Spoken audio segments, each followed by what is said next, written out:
Kining adlaw sa hapon sa Biyernes, niadto ko sa kapilya. Kay magtapok kauban ang mga kasilinganan kay magrosaryo. Sa pag-abot nako sa kapilya, gamay pa man mi og among kapilya, ang atbang kay basketbolan.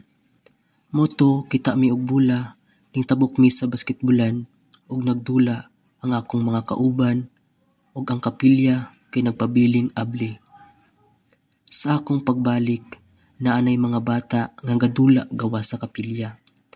Nakunaon ako nga mosulod ko sa kwarto sa pari kay didto ko magtambay kay naay higdaanan.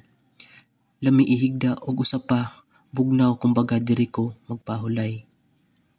Ning sulod nako sa kwarto ug akong gikandado ang pultahan. Kay ang mga bata sige og sinamok.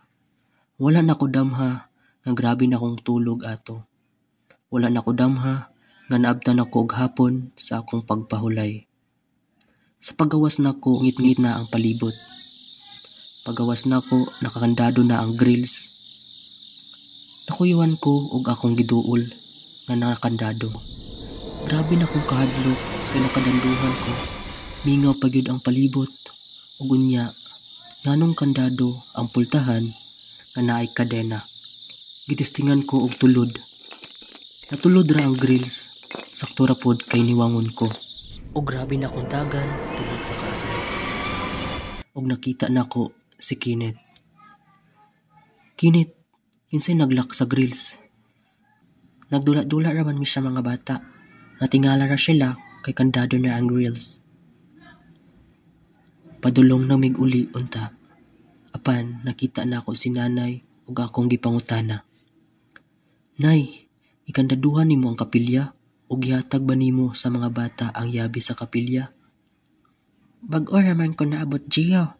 Gikan siya bukid og ang yabi na ara sa amoa.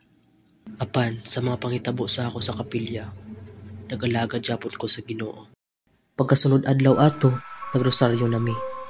Wala mi kabalo nga naay gihaya na patay kay gimisahan sa ang kapilya ay kilubong. Sa ang pagrosaryo, naay mga kandila sa among ludhanan. Sa among pagsugod hantod sa tunga-tunga, sa among pagrosaryo, grabe nga pagsulay, kay ang lahi-lahi na among nasimbutan. Sa among kiliran, bahog patay na ilaga. Sa pikas, umot nga sudan.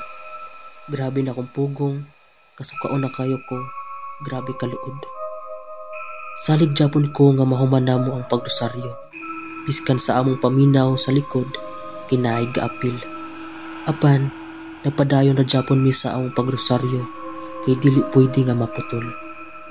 Padayon na japon sa pagpiyong. Hangtod hapit na mahuman ang rosaryo, naabot si Ayan. Paghuman na mo rosaryo, nag-istoryahanay mi sa among gipangbati. Gio, aya pa ko sulod sa simbahan. Naan ako'y nakita nga babae, nga taas ang buhok, puti ang sinina. Kinsa to nga babae nga taas ang buhok? Wala ko kabalo, kay nagluhod mi nga nagtalikod.